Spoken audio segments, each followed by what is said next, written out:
et d'ajouter, l'idée c'est de blanchir la toile, la rendre claire, faire fonctionner le tableau, de gommer tout ce qui existe, enfin d'essayer.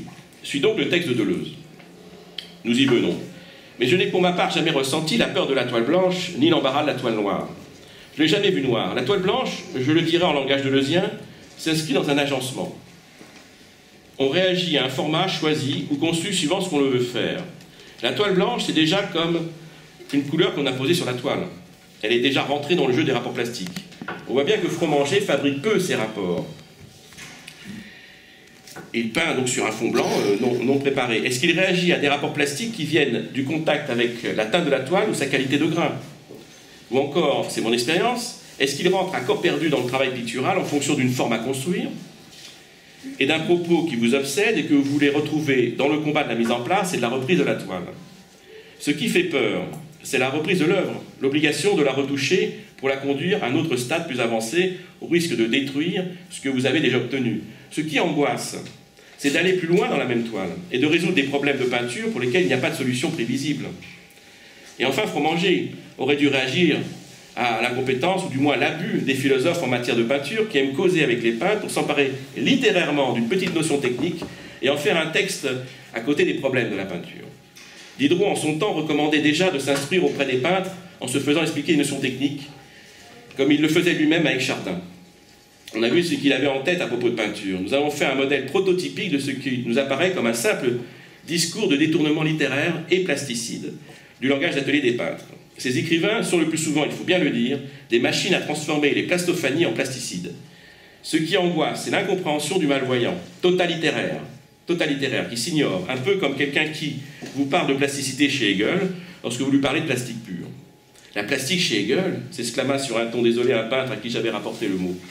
La plastique chez Hegel, devrons-nous dire avec la plus grande désolation. Je vous renvoie d'ailleurs, pour le détournement philosophique de la notion de plasticité par Catherine Malabou, sur un texte que j'ai mis en ligne, donc qui s'appelle « S'engager la plastique pure, le portrait solution ». Sauf à penser cette plastique hegelienne à la manière de Kojève, avec Kandinsky. Mais avant d'aborder le texte de Deleuze sur Fromager, nous nous emploierons à situer le texte de Deleuze sur Bacon. Puis on parlera de l'objectif, pour finir, avec la pensée des intensités. Remarque et pensée picturale, et un peu bête, peut-être, comme dirait Deleuze sur Gilles Deleuze. On réorientera quelque peu la théorie donc forcialiste de Deleuze, comme on l'avait fait pour le forcialiste de Derrida, car on préférera à son écrit sur Bacon la théorie des parasignifiants, pré-signifiants exposés dans Mille Plateaux.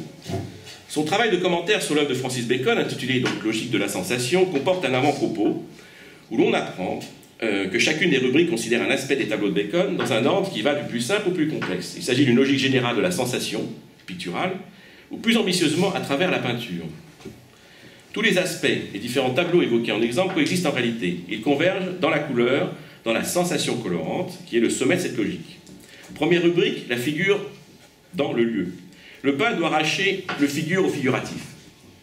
La figure elle-même est isolée dans le tableau, par le rond ou par le parallélépipède. Pourquoi?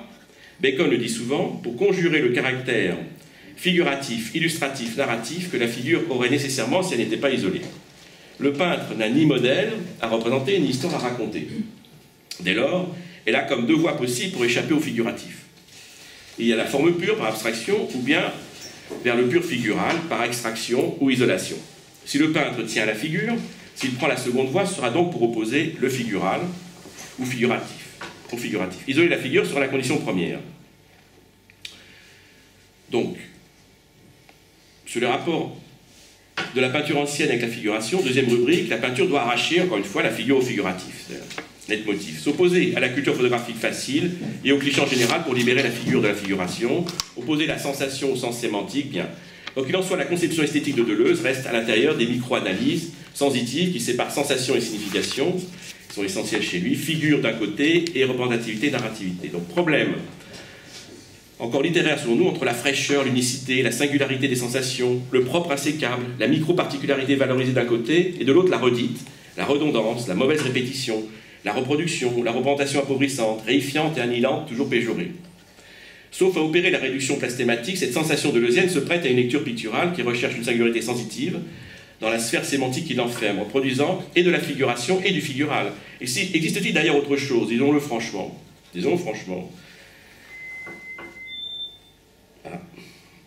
qu'une figuration du figural même, un figural figure figuratif, une figuration figurale. Suivons le parcours de l'œil du philosophe. 3 topoïdes de la sensation sémantique balisent le regard picturalisant en hypostasiant son objet matériel comme formel. Revenons aux 3 éléments picturaux de Bacon. Les grands aplats comme structure matérielle spatialisante. La figure, les figures et leur fond. D'un côté, donc le lien, c'est-à-dire le rond de la piste et des couleurs, qui est la limite commune de la figure et de l'aplat. Au lieu de continuer plus avant, tentons une rapide définition du propos plastique de Bacon, selon nous, afin d'éclairer autrement l'exposé de Gilles Deleuze. Le propos de Bacon nous semble être, bien sûr et très banalement, la destruction de la figure humaine en proie à une véritable dissection, une distorsion accomplie de manière dite organique, c'est-à-dire non pas tant en faisant référence à l'insignification de la chair, à la carnation des corps réels, mais aux courbes et aux volumes qui s'accordent par des rapports de type nodal, forme courbée, forme courbe nouée, fonction formelle remplie dans l'espace-plan. L'ondulation est discontinue et saccadée, car ce sont des formes en 8, des lacets, que trace le mouvement de la distorsion, ou des cales passages. Les cales du fond traités en aplat sont telles qu'ainsi entendues et d'une manière non réductrice par Bacon, c'est presque du Picasso organique ou naturalisé, par les rondeurs, les courbes qui se substituent aux angles et segments du cubisme. L'accession du mot organique est à entendre selon les 3 divisions non métaphoriques mais structurelles issues de la grande logique de Hegel. Deuxième partie, la logique subjective, la division mécanique, cubiste, primitif italien et flamand. Organique, Bacon, Rubens, Michel-Ange. Chimique, Titien, Velasquez, Degas. Nous avons cité le peintre moderne dont il est question ici, dans le groupe des maîtres baroques, en gardant à l'esprit tout ce qui le distingue de ceux-ci, à savoir l'aplat, qui fait la spécificité de son style, et la matière gestuelle accidentée, qui l'apparente aussi à la famille des peintres atmosphériques, dont les rapports plastiques sont qualifiés ici de chimiques. Donc résumons-nous, selon la fonction formelle, les rapports plastiques chez Bacon sont de type organique, bien que la fonction matérielle reste cependant marquée par le rapport chimique, le tout étant dominé par la problématique de l'espace-plan. Figures pénétrées par des fragments d'espace-plan qui font automatiquement bloc, comme autant de corps étrangers insérés dans la figure. C'est aussi une lutte avec les découpes, normalement privilégiées par l'aplat. La peinture de Soutine, qui est simplement évoquée par Deleuze à propos des natures mortes de Bacon, présente une certaine analogie avec la peinture de ce dernier. Analogie qui, cependant, rencontre une limite assez évidente. Soutine peint dans un espace à 3 dimensions, où les étirements de ces figures laissent pénétrer l'air et le fond. À la différence de Bacon, chez qui le fond fait effraction dans la figure de manière violente, en découpant ce que nous avons appelé des cales passages, ou des coupes tampons, toujours traitées en aplat, et faisant apparaître l'hétérogénéité de la forme et du fond. La matière brossée par les traces, geste visible chez les 2 peintres, a un effet de construction plus spatialisant. Bacon est-il un Picasso soutinisé? Sans doute, cependant. Le peintre anglais joue aussi avec les concepts de l'argumentation. Flèche. Flèche, effet narratif de l'espace domestique, où l'on reconnaît certains objets. Porte-clés, lavabo, siège. Et citation de certaines figures symbolisant l'histoire de la peinture. L'innocent 10 de Velasquez, le peintre Van Gogh, et sans véritablement reprendre les motifs de composition de ces tableaux. Donc c'est des citations iconiques. Ni leur registre formel, mais Picasso, dans ses variations sur les Ménines, et le déjeuner sur l'herbe fait de même. Il ne reprend pas le registre de ces peintres. La voie de la figure, pour échapper à la figuration, Cézanne y donne un nom simple. Donc là, je reprends l'analyse de Deleuze. La sensation. Donc dans peinture et sensation. La sensation, c'est le contraire du facile et du tout fait, du cliché. Ainsi, la sensation revêt 2 caractères. Celui de l'authenticité, de la sincérité, et celui ayant trait aux facultés sensorielles. La sensation garantit l'authenticité créatrice du peintre et aussi l'hyper-réalité et spontanéité de sa peinture. Je deviens la sensation et quelque chose arrive par la sensation. L'un par l'autre, l'un dans l'autre. Moi, spectateur, je n'éprouve la sensation qu'en entrant dans les tableaux, nous dit Deleuze, en accédant à l'unité du sentant et du senti. Peindre la sensation, agir directement sur le système nerveux. Voilà bien ce qui représente le credo du philosophe élémentariste en art.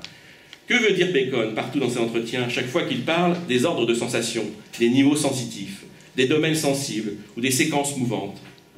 Non une sensation spécifiée comme un terme à l'intérieur d'une séquence ou série suivant l'ordre, le niveau ou le domaine. C'est chaque tableau, chaque figure qui est une séquence mouvante ou une série, et pas seulement un terme dans une série.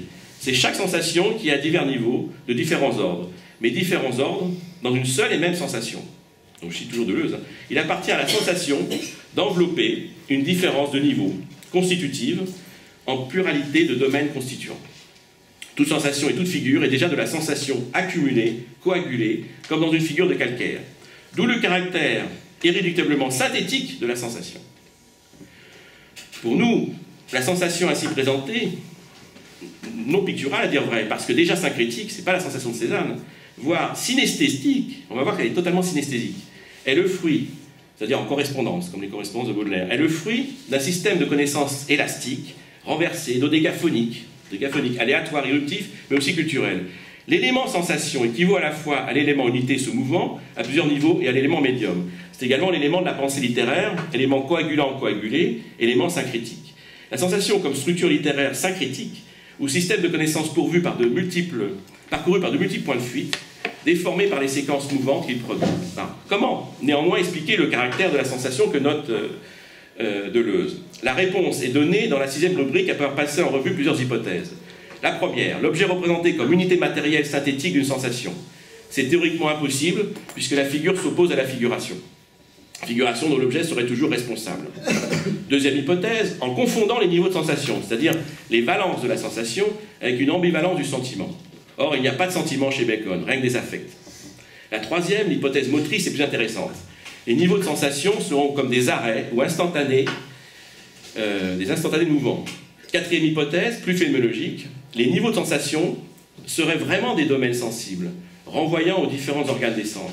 Mais justement, chaque niveau, chaque domaine aurait une manière de renvoyer aux autres, indépendamment de l'objet commun représenté. Après avoir rejeté les premières hypothèses, c'est l'hypothèse phénoménologique du corps vécu qui a été retenue. Allant plus loin, Deleuze, au cours de la 7e rubrique, Hystérie, affirme que la sensation est vibration, et la figure, c'est particulièrement le corps sans organes. Nous qui avons recouru au concept d'organisme pour désigner la plastique propre à Bacon, nous nous trouvons maintenant confrontés à l'argumentation qu'en fait Deleuze, qu'il a défini plastique de la figure sans organes, une onde d'amplitude sans variable parcourt le corps sans organes. Donc emprunté à Artaud. L'élémentarisme de la sensation signe, comme série esthétique dodécaphonique, ou sérielle, ou aléatoire, se précise dans ce passage.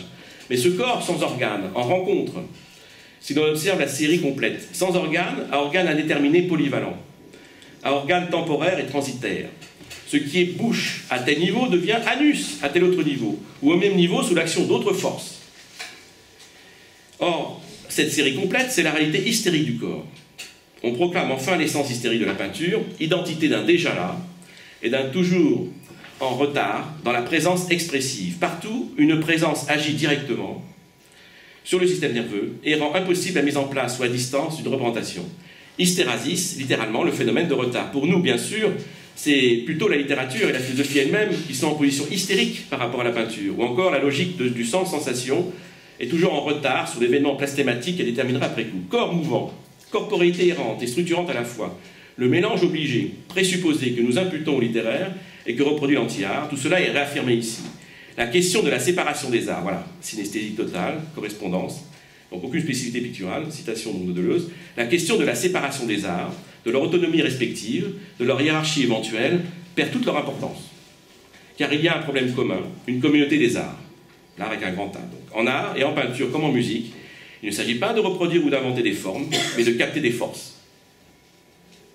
Figurale, sensation, force. Peindre des forces. Il appartient donc à la sensation de passer par différents niveaux, sous l'action de force.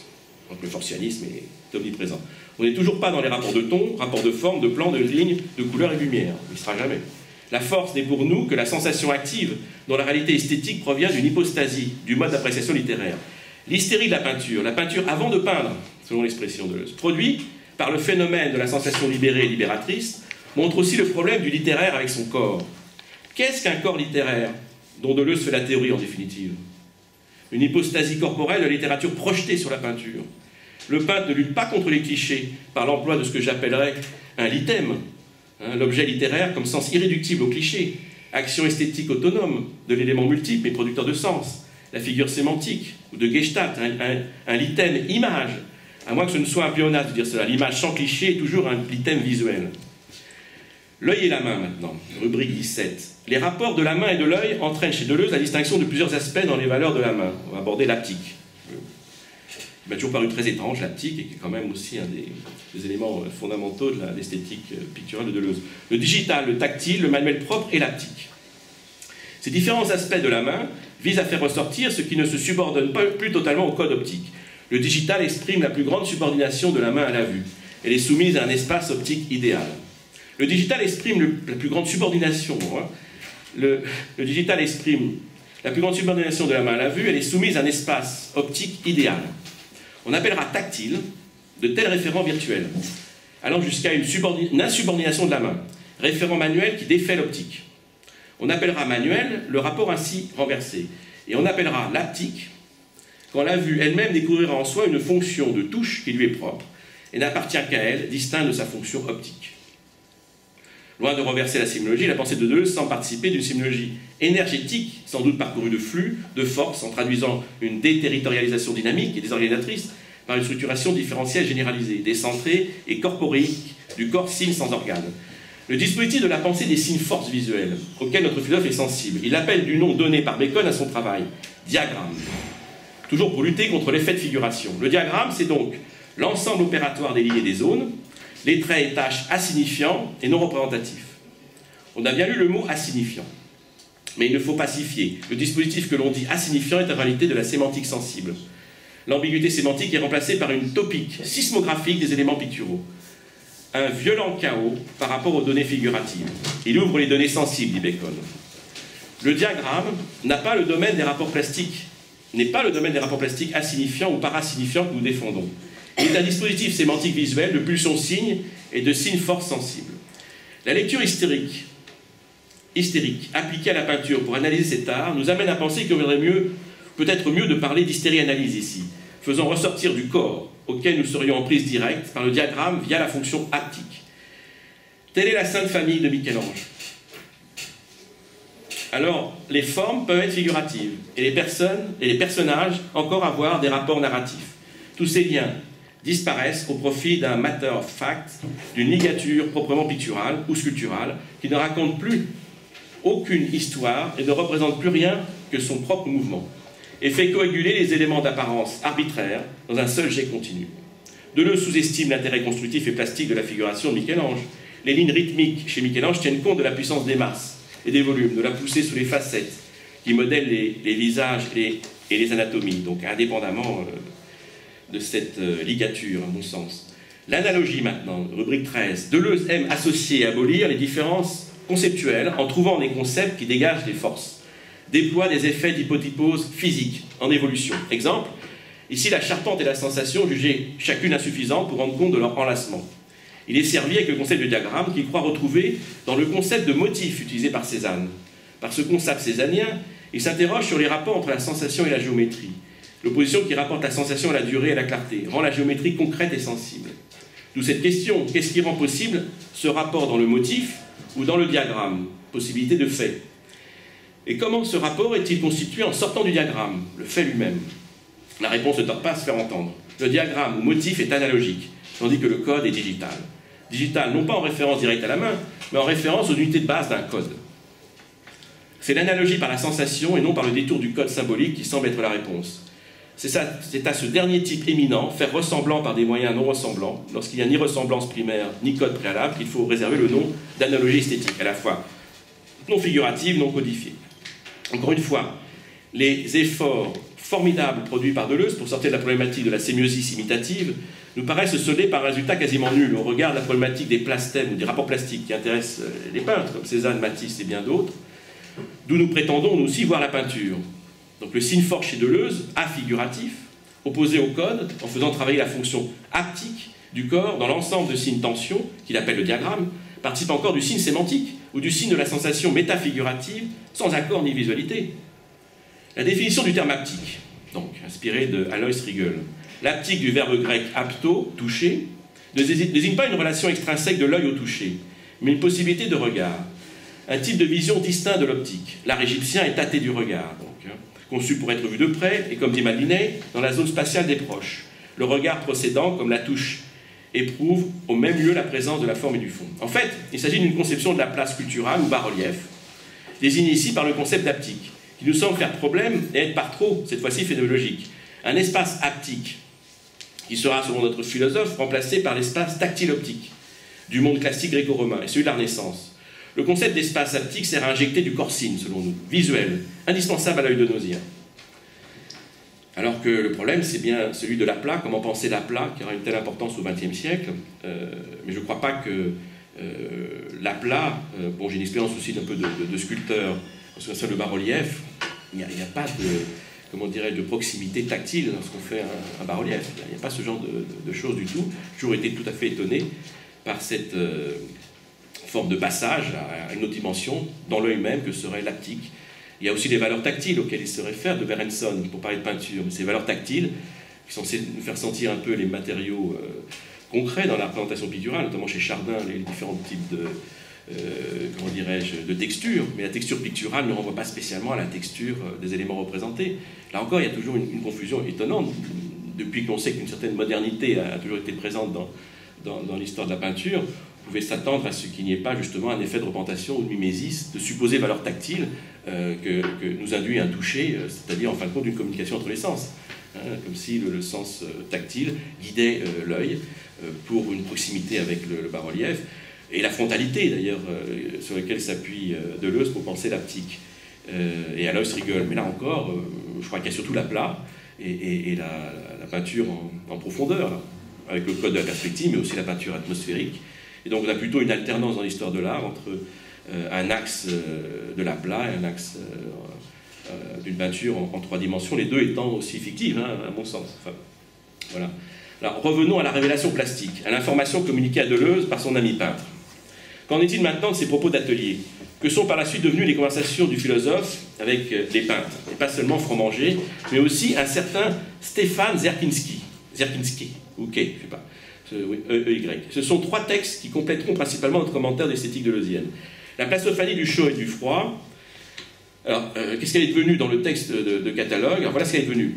Deleuze définit d'emblée le propos s'il en est de son peintre, à savoir la présence de couleurs vives dans une scène de rue quotidienne où la marchandise est omniprésente. Il décrit tout au moins une série particulière qui montre le peintre et son marchand, le peintre lui-même dans le tableau, se promenant dans les magasins et visant comme tel à dénoncer la valeur d'échange. Donc le propos plastique qui a rendu notre peintre célèbre est en soi des plus simples. Les silhouettes de ces scènes de rue sont découpées en aplats colorés qui tranchent sur le reste de la composition, dont le caractère photographique et dénonciateur et documentaire, plutôt, le caractère photographique et documentaire demeure. L'aplat coloré se veut dénonciateur du problème politique, de la marchandise dans l'art, alors que l'aplat lui-même n'est pas modulé et ne rencontre pas, avec la complicité requise, la figuration classique ou le rendu réaliste qu'il entend réserver aux autres personnages des tableaux. Mais de tout cela, Deleuze ne parle guère. Ce qui intéresse notre philosophe, c'est de montrer que le peintre ne veut rien dire, ni approbation ni colère, à l'égard du monde marchand. Mais sans doute aussi suppose-t-on en tant que vouloir plastique. Les couleurs ne veulent rien dire, dit-il. Le vert n'est pas espérance, ni le jaune, tristesse, ni le rouge, gaieté. Il est donc toujours bon de prendre ses distances à l'égard de quelque symbolisme coloré que ce soit. C'est le minimum esthétique qu'on est en droit d'attendre pour penser la peinture, mais qui se trouve si souvent en défaut avec les synesthésies et les correspondances que l'on trouve aussi bien chez Klee et Kandinsky que chez Hubert de Verville et Charles Blanc ou Seurat. Deleuze enchaîne, rien que du chaud ou du froid, du chaud et du froid, du matériel dans l'art. Fromager peint, c'est-à-dire fait fonctionner un tableau. Tableau machine d'un artiste mécanicien, l'artiste mécanicien d'une civilisation. Comment fait-il fonctionner le tableau? Deleuze commente ici une série de propositions monochromes. Deleuze s'intéresse aux photos, reproduites en peinture, monochrome, qui déjoueraient l'ordre et le rapport du modèle et de la copie, peignant sur un simulacre de l'objet, renversant la copie de copie jusqu'à produire le modèle. Comme un lieu commun obligé de la philosophie de l'art, qui depuis les séries de Andy Warhol impose ce renversement de la copie du modèle, que le schème platonicien soit renversé n'intéressait pas Monet, le grand peintre des séries picturales. Son inventeur, qui justifie l'idée de série par une recherche plastique spécifique, l'étude des effets de lumière sur le motif et la création d'une gamme colorée toujours plus subtile, plus juste et plus profonde, sans rien perdre de la construction du motif, dont la solidité ne le cède en rien à Cézanne. Rien de tout cela chez les pop artistes. Ce sont des conceptuels, des anartistes, selon l'expression d'Hélène Parmelin empruntée à Duchamp. Pourquoi pas? Et que les philosophes accompagnent bien souvent.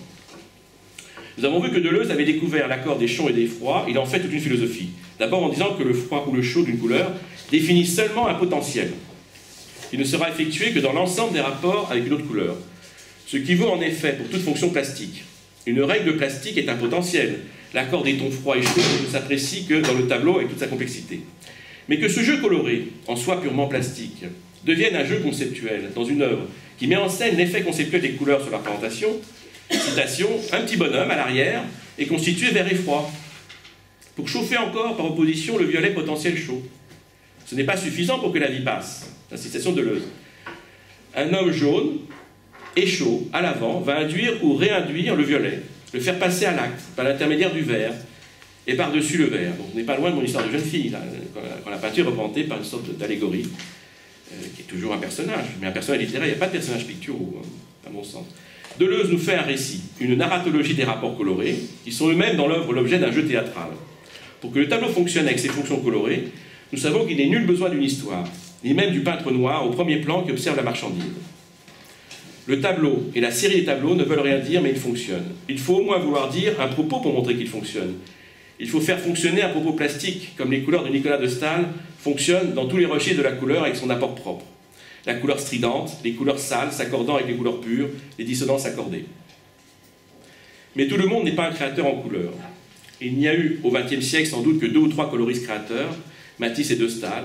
Ils ont apporté quelque chose à l'histoire de la couleur. Mais Fromanger, dont le propos pictural semble bien résider dans une tentative d'apport coloré, mais ne trouve pas chez Deleuze un avocat bien convaincant. Comment la couleur ne fonctionne pas? Comme la couleur ne fonctionne pas sur un plan plus ordinaire, comme hors de relation plastique. Les couleurs sont saturées, mais quand bien même on les considérerait comme accordées et somptueuses, elles n'ont rien d'original. Donc ce que nous dit Deleuze concerne une histoire littéraire de la couleur, fonctionnement poétiquement par une machine lithématique, une gamme ascendante de la couleur dominante trace un système de connexion marqué de points blancs, citation, le réseau des couleurs secondaires qui forment au contraire les disjonctions du froid et du chaud, tout un jeu réversible de transformation, de réaction, d'inversion, d'induction, chauffage et refroidissement, la grande conjonction du peintre noir qui inclut en soi le disjoint et distribue les connexions, et au besoin le résidu de photos qui réinjecte dans le tableau ce qui allait lui échapper. Une étrange vie circule, force vitale. Donc on a vu que la toile noire, déjà discutable en soi, est devenue donc un petit personnage, une figure de peintre noir.